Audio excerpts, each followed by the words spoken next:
Dans l'objectif de classer les atomes en fonction de leurs propriétés chimiques, plusieurs classifications périodiques ont été avancées par les chimistes avant même la découverte de l'électron.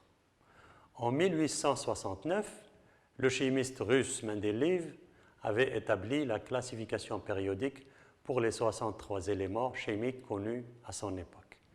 Le grand intérêt était de proposer une classification systématique des éléments connus à l'époque en vue de souligner la périodicité de leurs propriétés chimiques et d'identifier les éléments qui restaient à découvrir, voire de prédire certaines propriétés d'éléments chimiques alors inconnus. Les atomes se répartissent en lignes et en colonnes de telle sorte que sur une ligne de gauche à droite, la masse atomique augmente, d'une ligne à une autre, elle augmente et la masse atomique augmente aussi. Les éléments d'une même colonne ont des propriétés chimiques analogues. Avec les connaissances actuelles sur l'atome, la classification périodique des éléments chimiques est en fonction de leur numéro atomique Z. Depuis la mise à jour de l'Union internationale de chimie pure et appliquée du 28 novembre 2016, la forme standard du tableau périodique comporte 118 éléments allant de l'hydrogène à l'oganesson. Suivant une ligne appelée période, les éléments de même couche de valence sont classés dans l'ordre croissant de leur numéro atomique Z. Et suivant une colonne appelée groupe aux familles, les éléments de même configuration électronique externe sont classés dans l'ordre croissant de Z. Le tableau périodique se compose de 18 familles et de 7 périodes. Les familles sont désignées par des chiffres romains suivis d'une lettre A ou B.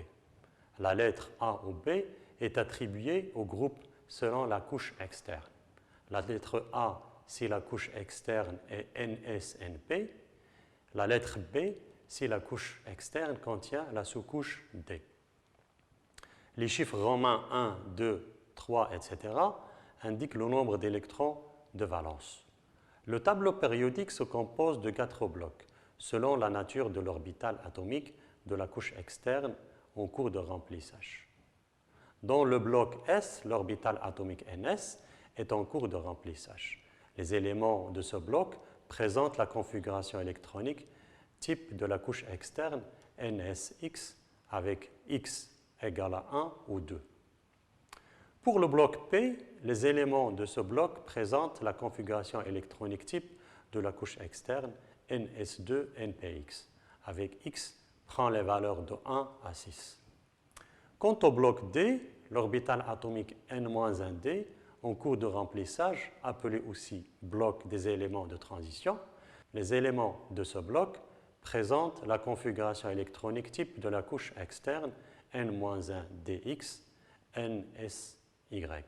X prend les valeurs de 1 à 10 et Y égale à 1 ou 2. Pour le bloc F, l'orbital atomique N-2F en cours de remplissage. Les éléments de ce bloc présentent la configuration électronique type de la couche externe N-2FX, N-1D1, NS2, avec X prend les valeurs de 1 à 14.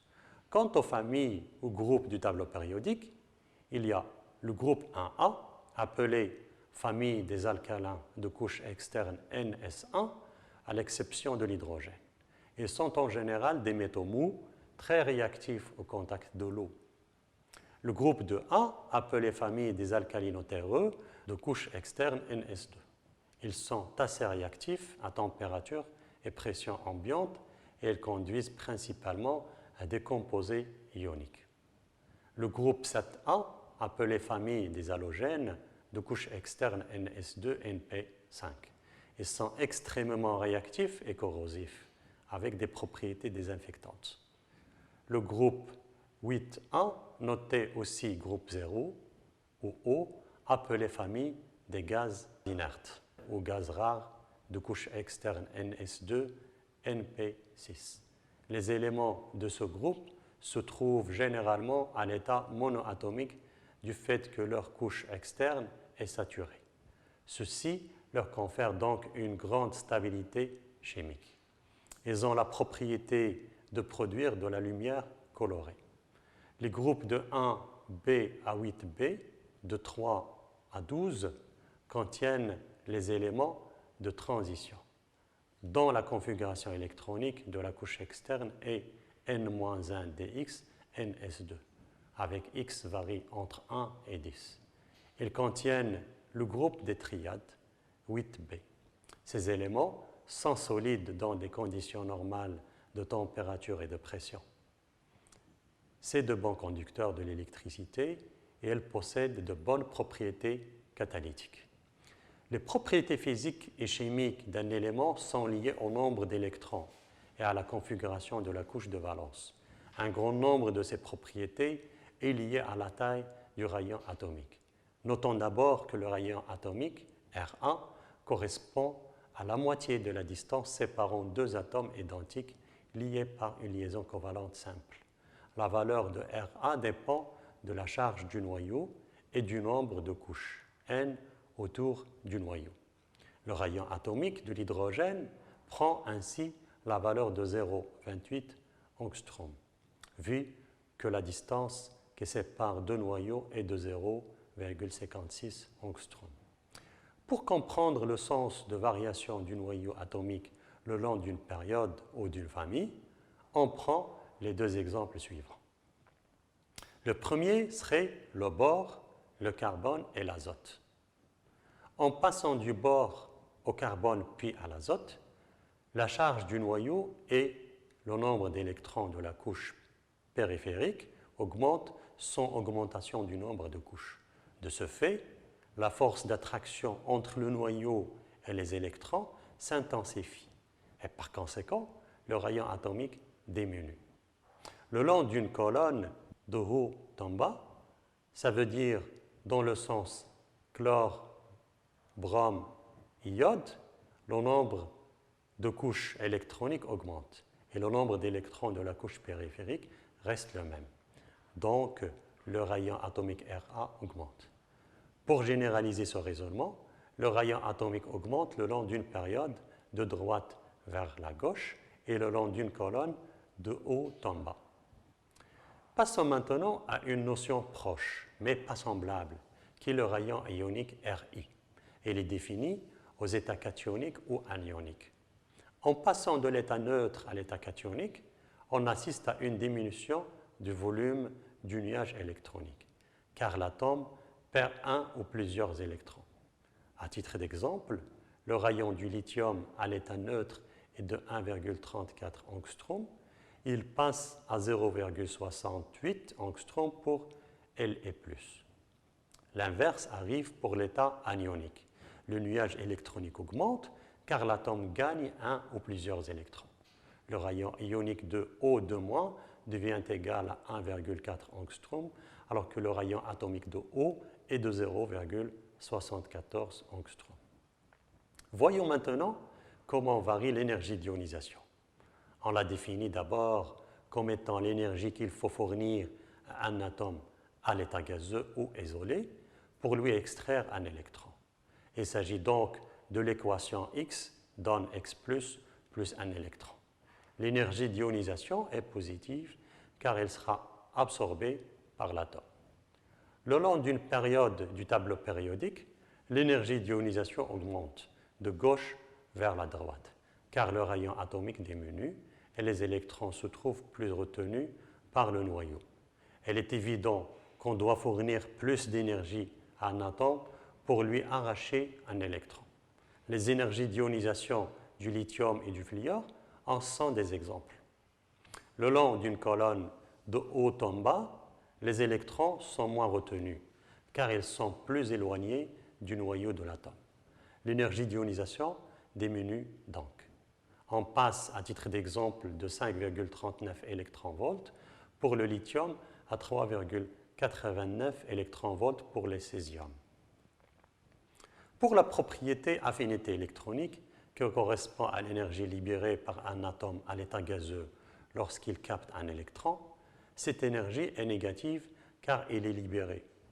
L'affinité électronique présente une variation irrégulière dans la classification périodique, mais on peut dire au moins que les halogènes ont une affinité électronique élevée, en valeur absolue, car elles captent facilement un électron pour avoir la structure électronique des gaz rares.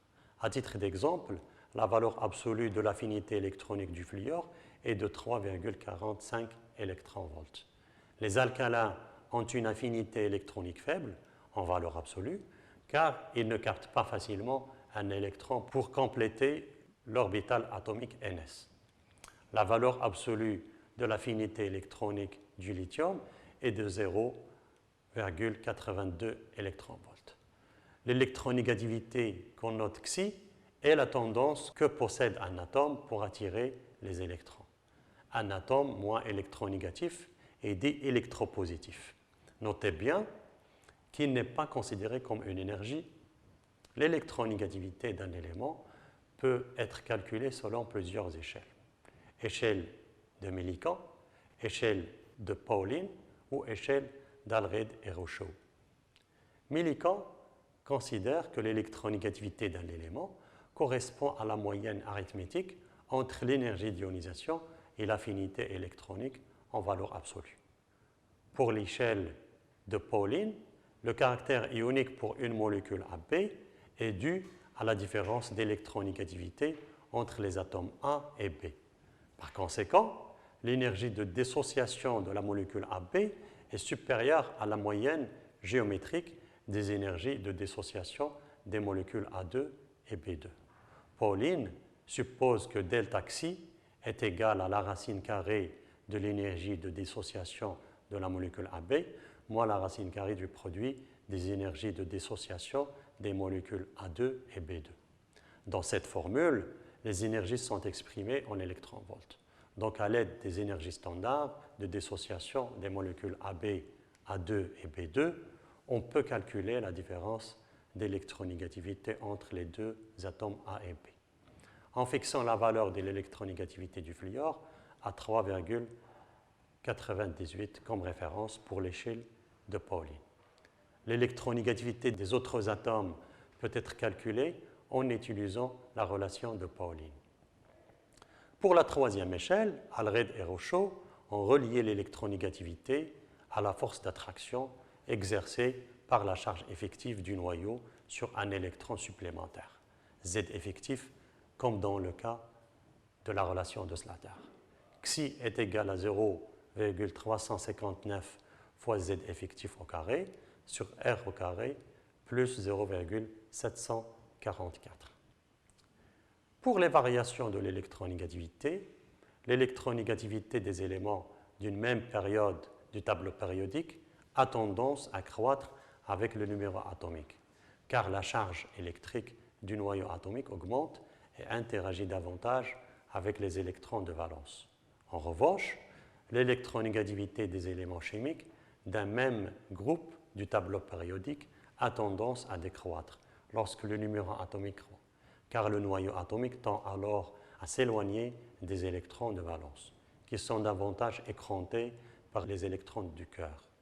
Le minimum est donc à rechercher en bas à gauche du tableau, au niveau du francium, tandis que le maximum se trouve en haut à droite, au niveau du fluor.